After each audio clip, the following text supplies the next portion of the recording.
Welcome to the 4 Mile Circus, the official podcast of 4 Mile Circus, which is a media production and social media services company based in Brooklyn.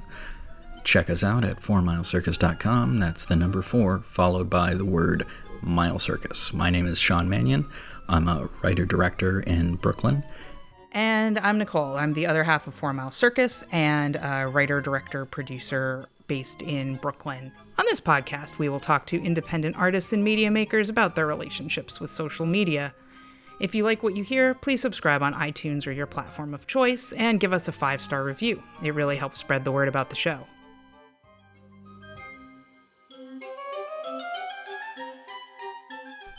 We're going to be live streaming this and future interviews on Facebook as we conduct them. So like 4 Mile Circus on Facebook to be notified of future live streams so you can see all our mistakes and comment with questions for the guest. Some questions may even make it into the show.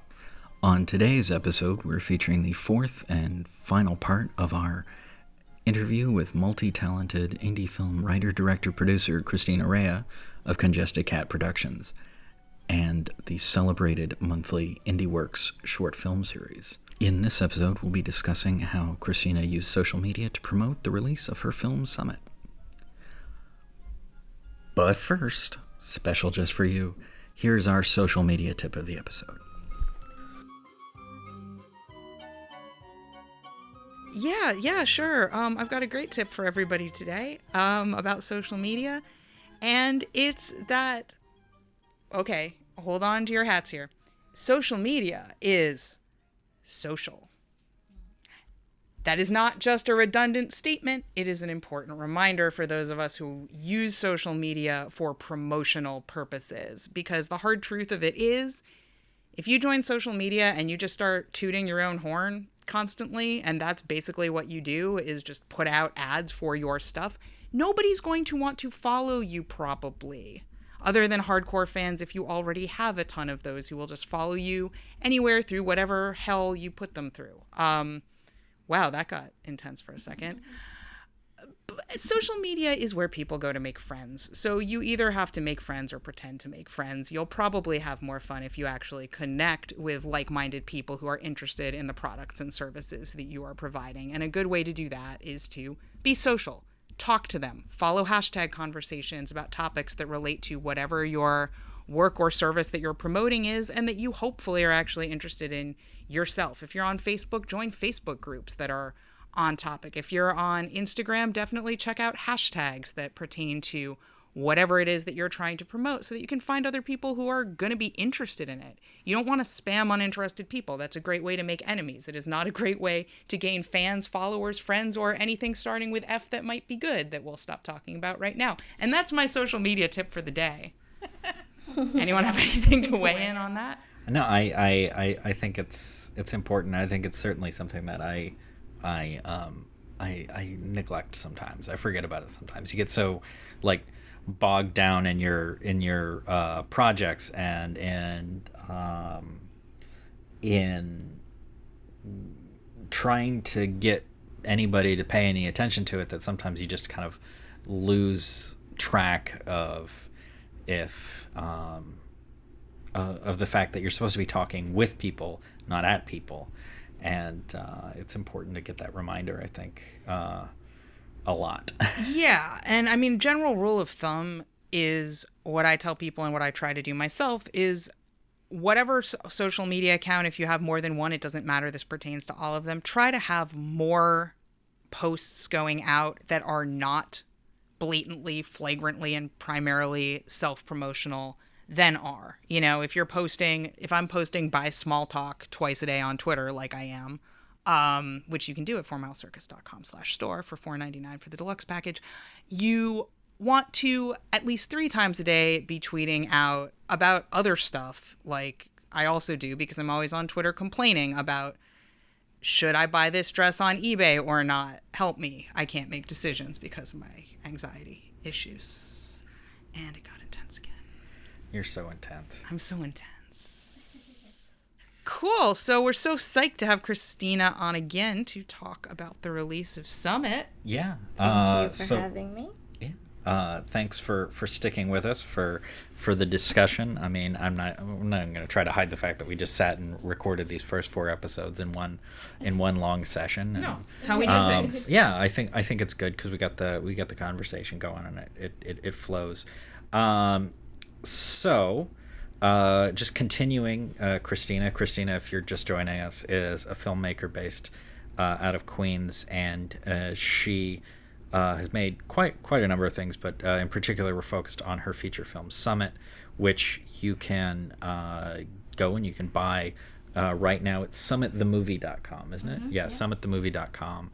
And that's specifically what we're going to talk about today is her self-distribution, her release of the film, and how social media did or didn't impact it, because I think it's just as important to talk about, not relying on social media for everything, and I think we did with our crowdfunding episode, as it is to talk about the value of it. So let's just jump into, how did you use social media to promote the release? You certainly kind of built up to it, but... Yeah, we built up to it. We were kind of using our festival run to build some hype, because we had a set date. I was going to release it on January 18th, 2016, which was the 3-year anniversary of the first day of production of the film. Okay. So we kind of had that date far in advance. And every time we would screen at a festival, it was kind of like, oh, if you missed it here, you can catch it online on this day. And so there was hype built up, and so people were anticipating it. And then just I had this kind of base of people that were engaged for over 3 years, who were waiting for it. So people knew the date was coming, so when we released, we kind of had this huge boom of people that shared it. And I also sent out emails and newsletter and kind of got people ready to create momentum behind the release. Mm-hmm. That's cool. And tell me a little bit about you mentioned talking about, in the last episode, you mentioned talking about festivals. Mm-hmm. as you were going to. What did you do at festivals? Yeah, what did you talk, like, did you blogged about them? What like? Oh, I did recaps that was focused on kind of what the experience was, if I was a part of any panels, if like I included photos or any videos, and I would share, like, something that was sort of effective was sharing quotes from people. So if anyone had a comment about the film, any kind of testimonial or anything, I would share it and include their Twitter handle, and then they would hopefully retweet it or comment or kind of want to share it more because I had highlighted something they said. And I would collect cards as much as possible, or emails as much as possible, so that when we released it, I was able to email them and say, hey, the film can now be watched online through rent or purchase. And I just tried to like continue building the world of the film as an experience. So that's sort of how I tried to use festivals in terms of social media. Okay, that's cool. And that and as you're saying, you sort of use that as like, if you missed the festival, it's coming out at this time. Right, and also just like to collect people's opinions about the film so that I would have stuff to share and get reviews. Like, that was pretty cool, was that we got a lot of reviews, so that when, not a lot, but like a handful, so when the film was released on VOD, I had these reviews to share with people to kind of entice them.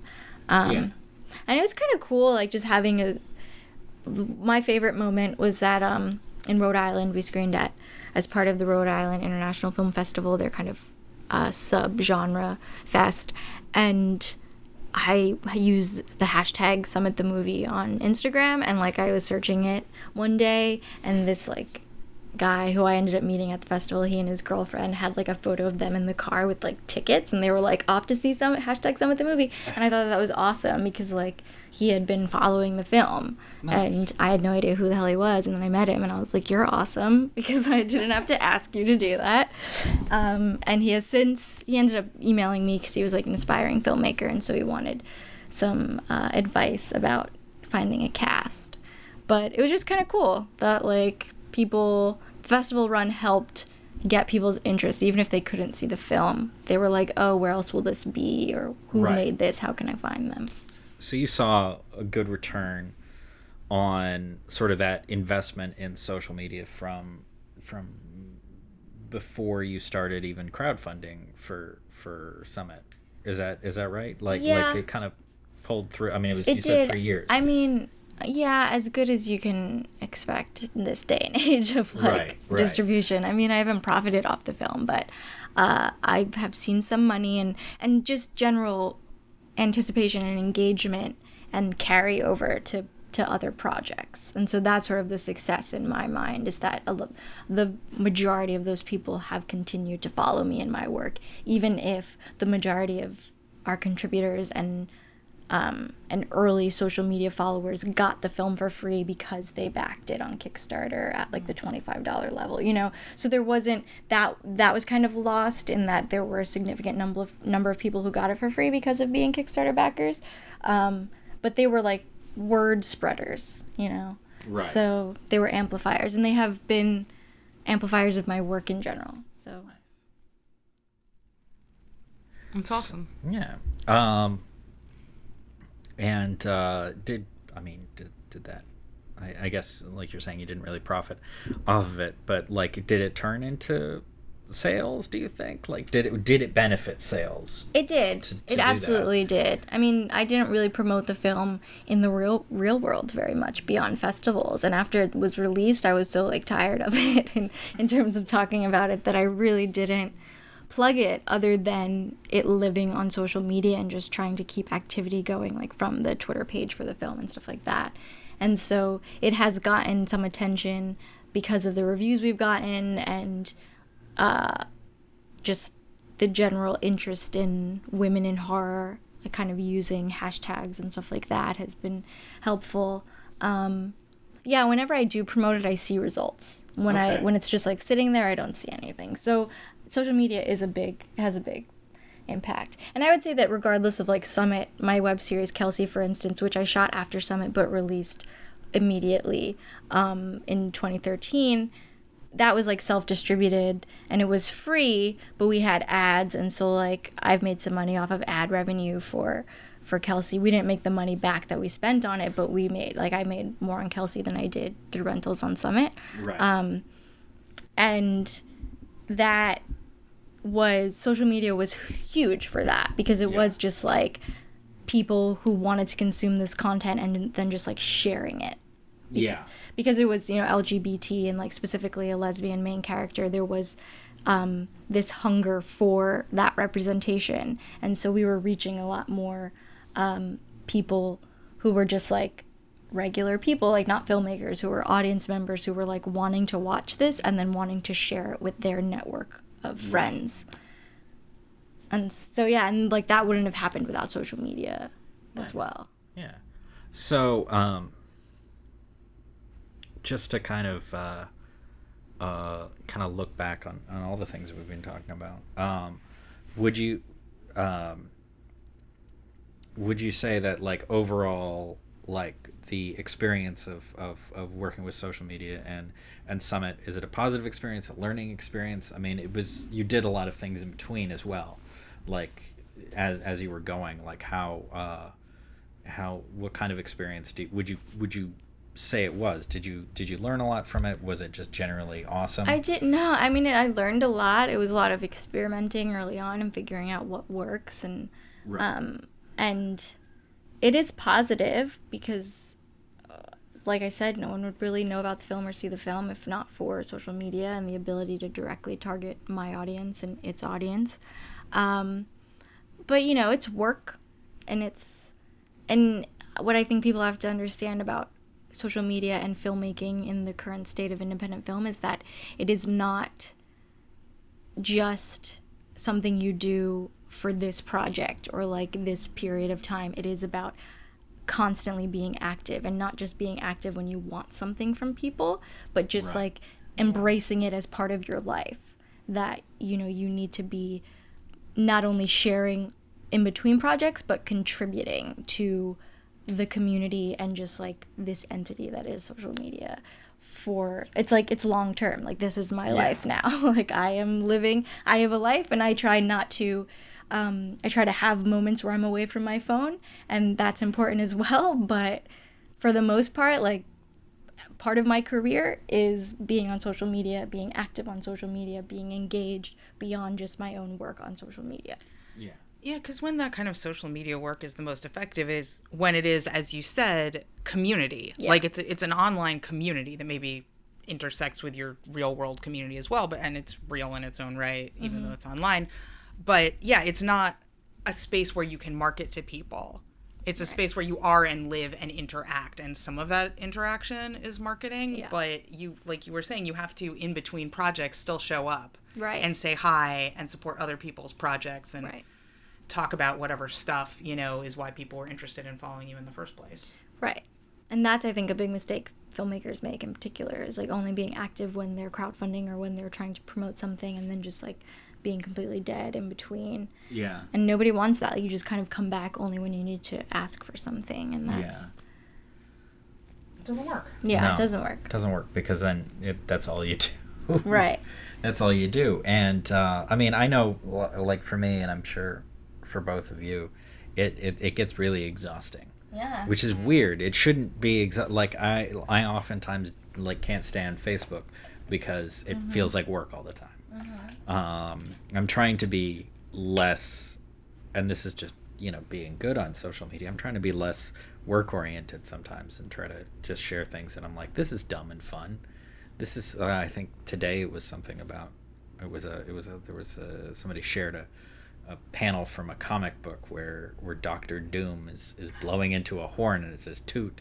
It's a joke. It's a joke about I don't know. It was just silly. And I think there was a brief period of time where I probably wouldn't have shared stuff like that because I was like, no, I got to be all filmmaking and stuff like that. I have to be and then I forget to be me. Yeah. And it's an exercise even to like decide to like do that. I also just personally, I don't know about you guys, but like my family wasn't big on like taking pictures and stuff like that. So it's not like part of my way of being to always take pictures, for Instagrammers. And I love Instagram, and I love doing stuff with Instagram, but it's just not part of like my head. So I have to think about it, and I have to think about like what's sharing there. And for me, sometimes it becomes a little bit mechanical in terms of like deciding like I'm going to share these people's projects and I'm going to plan to do that ahead of time because I want to do that, Right. but I have to take the time to think about doing it. I don't know if that's the same for Similar. you. It's similar. I mean, certain kinds of things. I'm really bad at taking photos. This has been bad for me in my career. I'm very bad at taking photos of myself, and I'm very bad at taking photos of other people. I'm very good, or good might be the wrong word. I'm very regular about taking photos of inanimate objects that, like, I took a nice photo of some stuff that I guess your neighbors left on your steps when I was coming up here. There was an interesting enamel cat frame with a weird old-timey 50s heartthrob looking guy in it, and a mirror and some other miscellany, and it looked very pretty on your blue steps. And so I took a picture, and later I will Instagram it. But I'm less good at taking a photo of, like, here's me on set working, doing the thing that I'm supposedly doing. Like, right.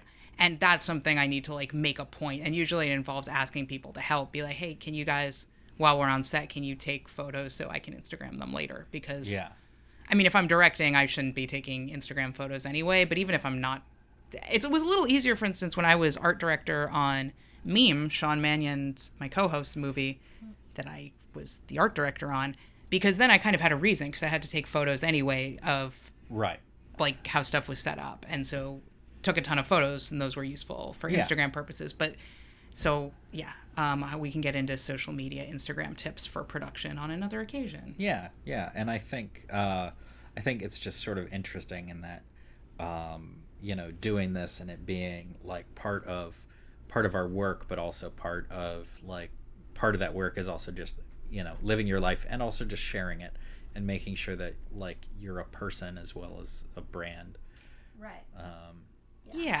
And I don't want to get into like fetishizing authenticity in a meaningless way, but you're being like you said, you're being yourself. You're being a version of yourself. Maybe it's Right. a slightly more social and together version of yourself than you may feel like Maybe you that are. would help me a lot if I did that. If I pretended to be a more together version of myself. Slightly, online. just slightly.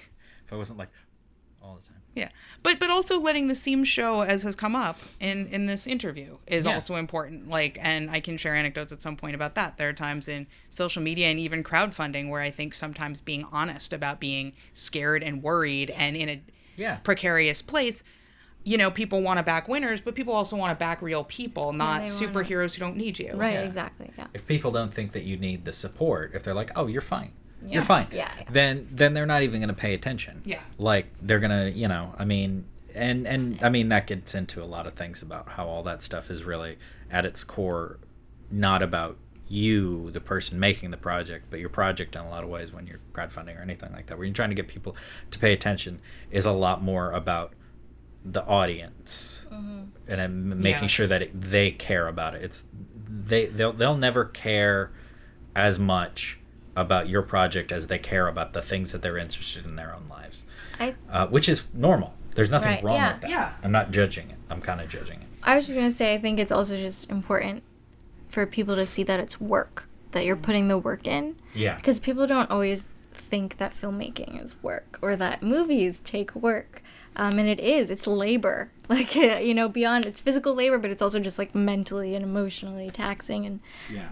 I think it's good to show that, because that's part of what gets people engaged and feeling like this is something they're actually making or becoming part of making. And so including some of like the struggle Yeah. is important. And showing that, you're not just like sitting at your computer. That's not just the job of filmmaking. Yeah, and that being on set isn't just getting to get these awesome shots of Right. this amazing action. It's mostly like injuring yourself, carrying heavy stuff because Yeah. Right, and that there are so many people behind the scenes that don't get the credit. yes. There's a lot of people behind the scenes that don't get the credit and that don't get the you try to acknowledge people, but they don't always get the acknowledgement that they deserve. If the three of us we all help other people in different ways, but we also are all primarily directors. But there's at least a few people that we all work with that all they do is they've got set jobs, and they Erin, who I don't think is watching, but if she was, I'd call her out more Yeah, specifically. Erin. Is probably one of the best people to have on set. But Absolutely, she is. she unsung heroes, I guess, is what the phrase is of making things happen and making things, and like they don't get to be the stars on the screen, and their name isn't like the biggest one on the thing, but you can't make it without people like that. Absolutely. Absolutely So- not. And if everything's going right, then really those are the people who are making the movie, and we as the directors are just like sitting there drinking coconut water or whatever while everybody else is making the movie happen. Basically, yeah. If you're me, because I'm very lazy. Because you're very lazy. And you Yes. love the coconut water. No, it's Right, they're it's the true. ones It's a like huge executing. thing. Yeah. Yeah, you the have end you of have the the day. ideas and you have the thing that Yeah. you want, and they're the ones who, like even more so than you, like know how to get it done and know what needs to happen. Right. And because you can't know all those things, and you can't do all those things as many times as you try. I know I've certainly tried to be as like almost one man band as possible, but it's not necessarily, it's not good for you. It's not good for the project. It's usually not healthy for you as a person either. No. There's too much to do. You got to have that top down view. You got to have that broad view of things so that other people can like look at the details and then tell you what you need for that.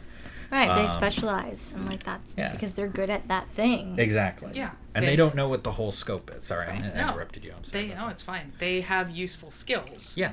My skill is I come up with something I think would be cool and then somehow find a way to get the money to get enough people around to make my cool thing happen for me. It's a very weird thing. Like, it's being a director is a very weird ego position to be in, Yes. Like, I've described it as, at a certain point, I realized I'm like, oh, this is like being a bad friend when you're a little kid. This is like all of my friends are going to come over to my house and you're going to play the game I want to play and you're going to do exactly what I tell you to do. No, your character wouldn't do that. Your Barbie wouldn't do that. Your little Boba Fett, whatever it is, wouldn't do that. It's going to do what I say for it to do. And I'm just going to sit here and watch it all happen. And Right. it's nuts. I'm like, this can't be a Right. job. This is being an asshole. Like, this is being an asshole little kid.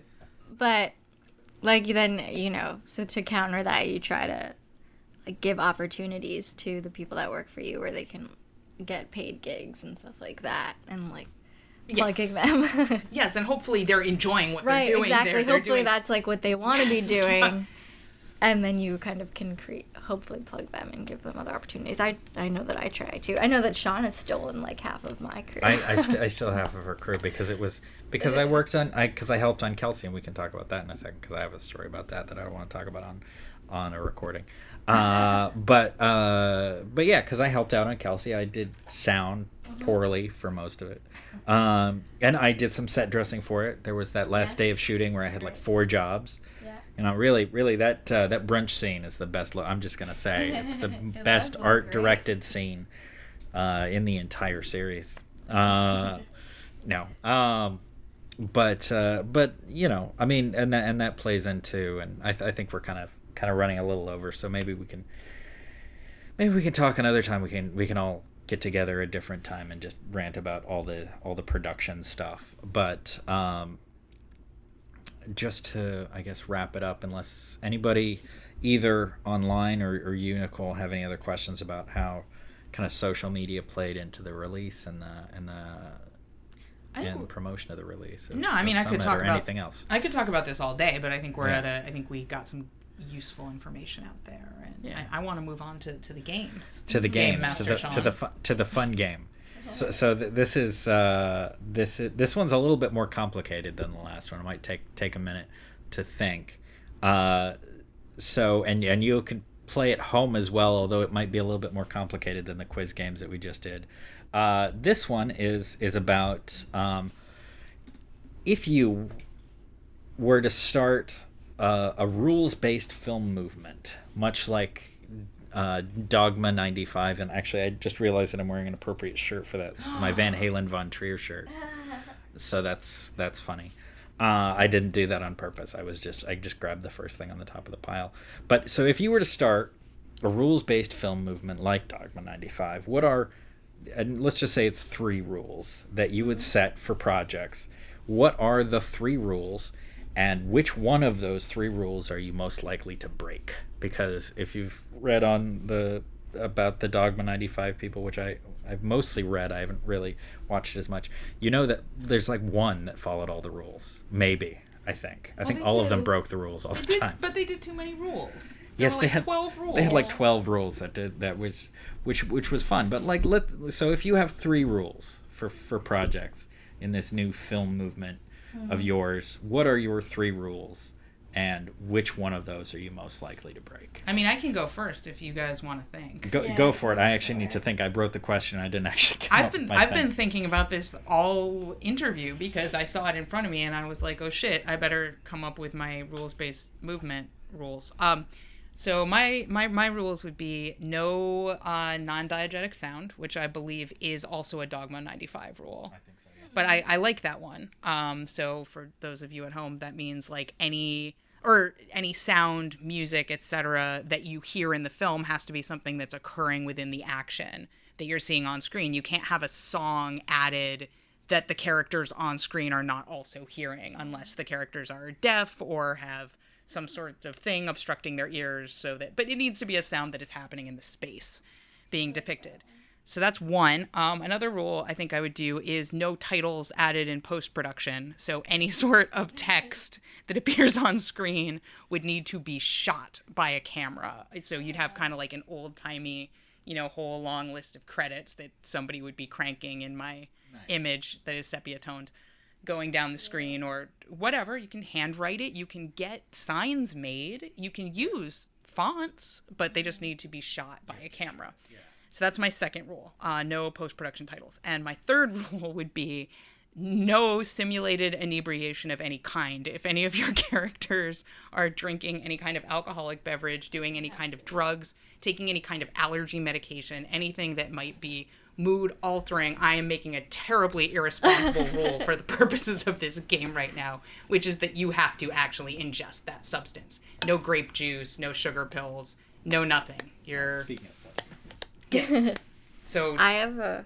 So those are my rules, and I would break none of them. None of them. None of them. I have a funny story. On the set of Kelsey, the location was often a bar. And so one day, I'm not going to say who it was, but it was a crew member who was not very good at her job. She was very difficult to work with. But she was filling in as, like, the prop master or something one day. And there was supposed to be a glass of wine for one of my actors that was not supposed to be a real glass of wine. Oh my and God. I didn't find out until, like, 3 takes in, or, like, multiple takes, because we had changed the angle a couple of times, that she was just giving him real wine, and he had to go to work later that day. And, like, he didn't say anything because he didn't want to be rude or something. And I was like, why would you not say something? Because he's getting free wine. Yeah, I wouldn't say anything. And it was also, like, ridiculous because she was taking it from the bar that we were shooting at for free, but we were obviously not being given free wine. No. And, like, I had no idea. And it was towards the end of the shoot, like, the 15-day shoot, when I was really losing my patience with her in general, and I had to really, like, contain myself and not just, like, go off on her. But I had to, like, kind of pull her aside and say, you know, this is not okay. And I don't the logic, I just don't understand the logic of it, because we had, like, things to use for the fake wine that was sitting right there that we had bought.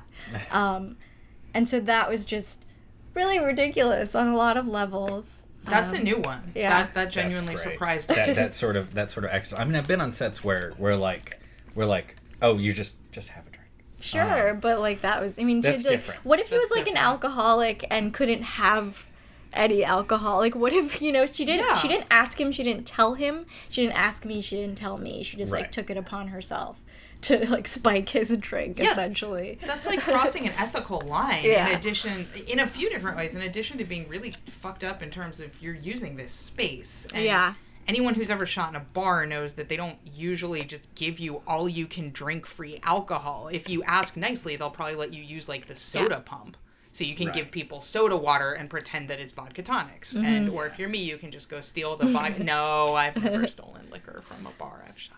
I remember that. I don't remember the specifics of it happening because I wasn't really paying attention on set because, I mean, I was hungover like half the time anyway. So what would your 3 rules be? Oh, man, I didn't have anything prepared. That's okay. Off the top of your head.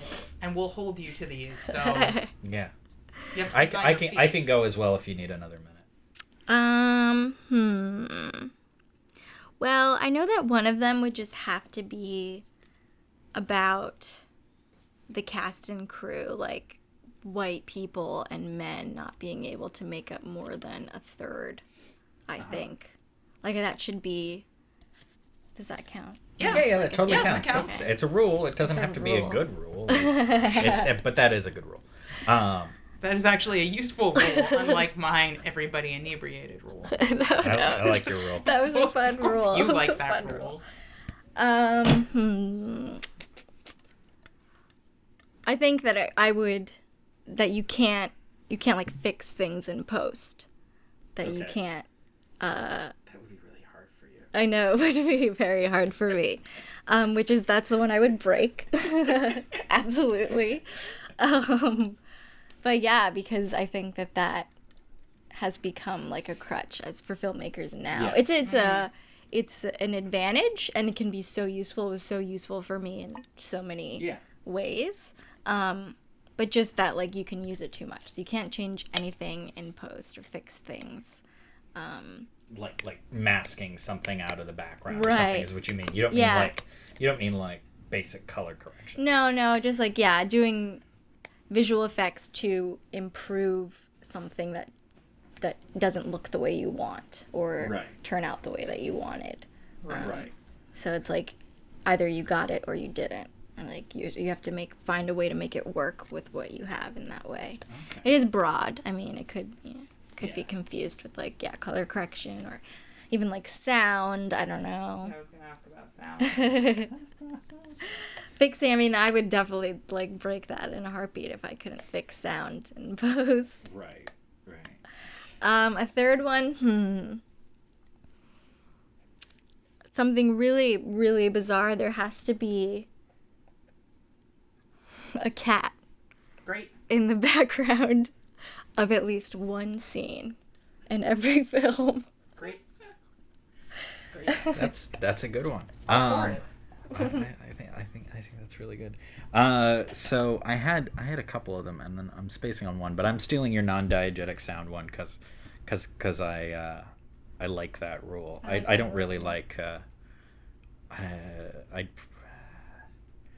I'm not a big fan of, like, putting soundtracks in my stuff.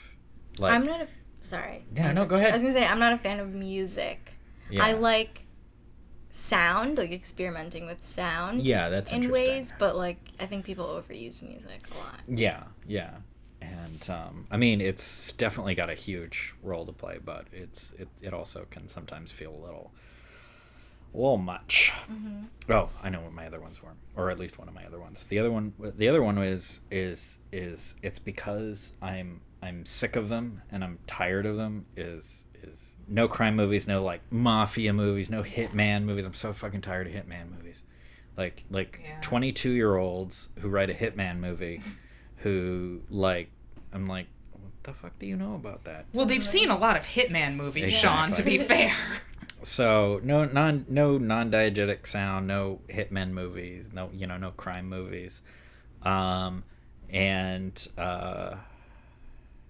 you guys had some good ones. I want to steal your one about the 30% white people thing. So no more than 30%. I'm gonna steal that one. Okay. And then, honestly, that's probably the one I'd break.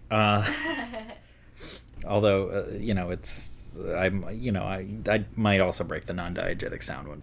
So let's wrap up. This was episode 4 of the 4 Mile Circus, and Christina, why don't you give people a reminder about where they can find you on the internets? Sure, you can find me at my website, ChristinaRaia.com, or CongeskedCat.com, which is my company site. You can also find out more about IndieWorks on our website. And I'm on Twitter and Instagram at CRAIA9, the number 9. And yeah, I'm on a lot of social media, so you can probably find me through Googling in general. And 4 Mile Circus, we are 4milecircus.com. That's the number 4, the word mile, the word circus, all in one. And that's 4milecircus.com, at 4 Mile Circus on Instagram and Twitter, /4 Mile Circus on Facebook, where we are currently live streaming, podcasting, and we hope to do that again the next time we record some episodes. So please keep an eye out for that. And I have a question. There's a question and links for trailers, so we'll send I'll put those in the comments there for you, Roger. Also, people can buy Nicole's film, Small Talk, at 4milecircus.com/store for just $4.99. You can get the film with quite a lot of special features, including behind the scenes and audition footage, humorous outtakes of problems that we had that we think are funny, including such things as not being able to make gore effects work correctly, and interviews and trailers, the score, the award-winning score you get a download of, as well as the beautiful high-resolution image of the original poster that people like a lot, and a bunch of other stuff. And also, summitthemovie.com, you can get Christina's film. Summitthemovie.com, you can get Christina's film. Plenty of special features if you want them, or just the movie, or you can just rent it for $2.99. So that's the show. That's it. This has been the 4 Mile Circus. Please subscribe to us on iTunes or your podcast platform of choice, and leave us 5-star reviews so we can keep getting excellent guests such as Christina Raia, who can talk to you about independent art and media making, social media and where the twain shall meet.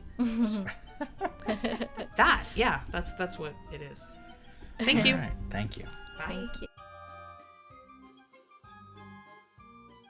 If you like what you heard, please subscribe on iTunes or your podcast platform of choice, and check out other 4 Mile Circus services and projects at 4milecircus.com, as well as 4 Mile Circus on Facebook, Twitter, and Instagram. Watch our first VOD release, Nicole's award-winning feminist phone sex horror comedy Small Talk, at 4milecircus.com/store, and be sure to check out Christina Raia's work at congestedcat.com and chat with her on most social media platforms, on which she is CRaia9. Catch you next time.